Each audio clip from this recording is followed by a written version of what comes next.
How's it going, everybody? Welcome to Chapter 9. We're going to start out here with 9.1 Translations. To start out with here, a few key terms.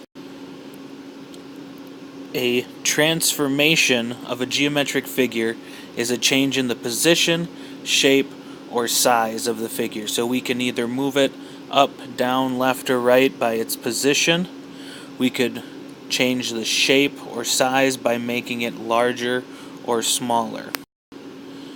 In a transformation, we have two figures that we're going to be working with. The first one we call the original figure or the pre-image. The second figure is what we get as a result, or the image.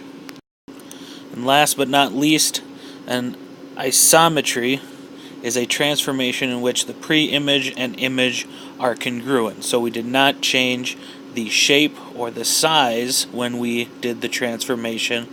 We only changed the position.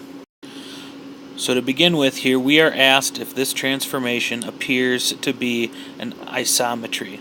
Now again, an isometry means that we do not change the size of the shape. We only change where it is located. It was also able to rotate it or anything else like that. So the only thing we're not allowed to do is make it bigger or smaller. So if we look at this first example, we have our pre-image right here, and we have our image here. These two shapes do not appear to be the same size. So therefore, it is not an isometry. With our second example, we have our pre-image here and our image over here. Now these two, they appear to be the same size. Now how we get from one to the other, we are actually going to flip it so that this point here gets reflected across over here.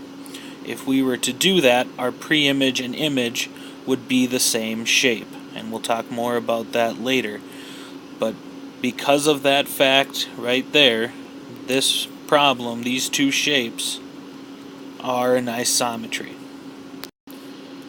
A translation is a transformation that maps all points of a figure the same distance in the same direction.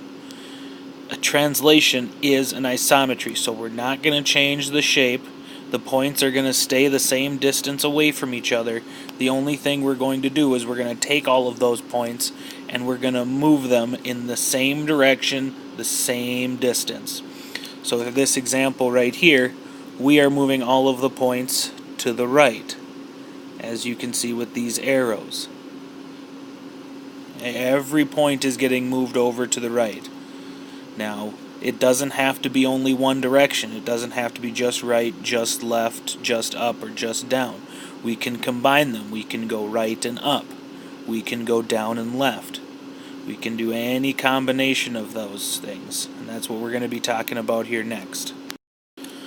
When we're given a translation of a figure, we're usually given it as a rule, or we're going to be asked to write it as a rule. So how we're going to do that is we're going to start as an ordered pair. We're going to have x, y. Now what they do with x, y will tell you where the figure is going. With x, we can do one of two things. We can either move right by adding to x, or we can move left by subtracting from x. The same thing can be done with y. If we add to y, we're going to be moving up. If we subtract from y, we're going to be moving down.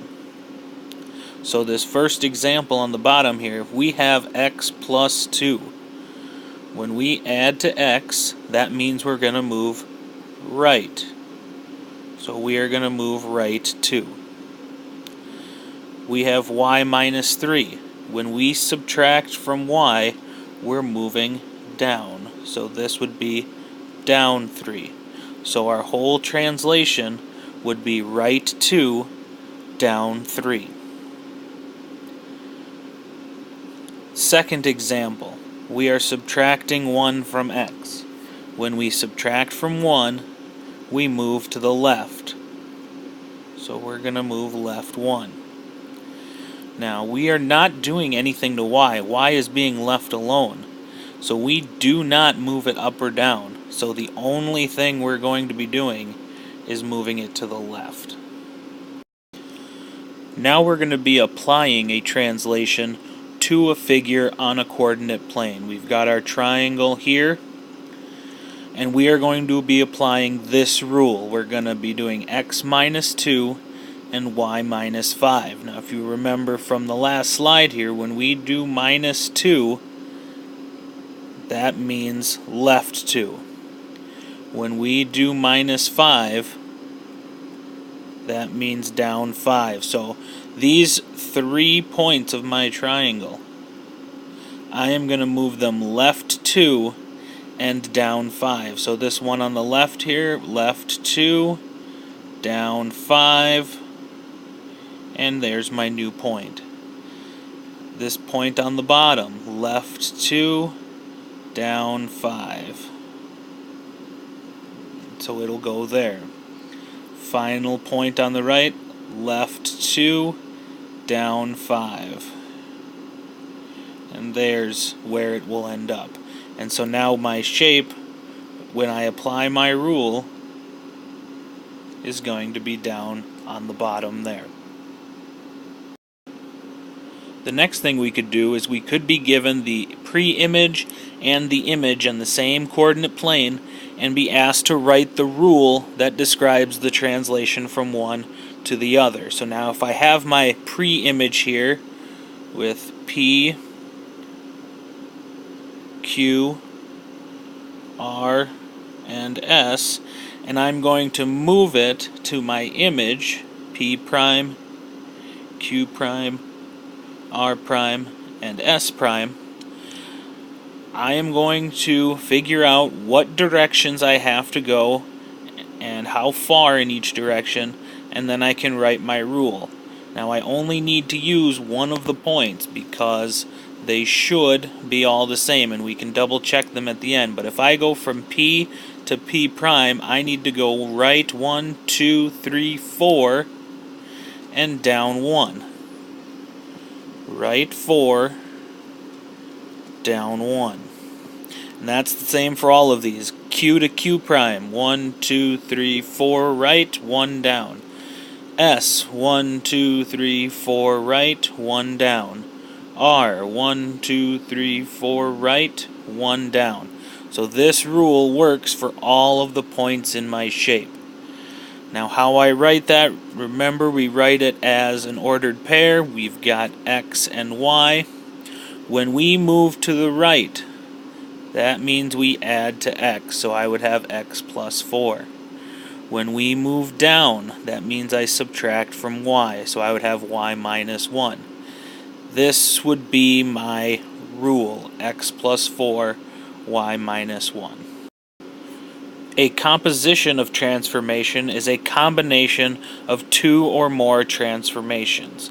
In a composition, you perform each transformation on the image of the preceding transformation. So you would apply the first transformation and get a new image, and then you would perform the second transformation on that new image. And you would do that for as many different transformations as you would have. You could have 2 or even a lot more. Here's an example of a composition of translations. So I've got 2 translations to do here. I've got 1 and 2. And I'm going to perform these transformations on my triangle ABC. Now the first transformation, I am subtracting 6 from x. That means I need to go left 6. I am also subtracting 1 from y, which means I need to go down 1. So each of my 3 points here, A, B, and C, For this first translation, I'm going to go left 6 and down 1. So for A, here's my starting point, left 6 and down 1. Here's my new point for A. Same for B, left 6, down 1. Here's B. C, left 6 and down 1. There's C. So after my first translation, there is my new triangle. My second translation, I'm adding 4 to X. When we add to X, that means we're going to go to the right. So we're going to go to the right 4. I'm also subtracting 4 from Y. When we subtract from Y, we go down. So down 4. So now I take the 3 new points I have, and I'm going to go right 4 and down 4. So if I'm starting at this point here, right 4, down 4. And there's my next point. If I start with this point on the right, right 4, down 4. And my final point, right 4, down 4. So there's my new image in blue here. There's my triangle. So now I've applied both translations, and my final image is the one in blue. Now they want us to write a single rule for this. So now the way I can do that is I go from my original to my final. So if I start with the original A up here, to get to the new A down here, I need to go left 2 and down 5.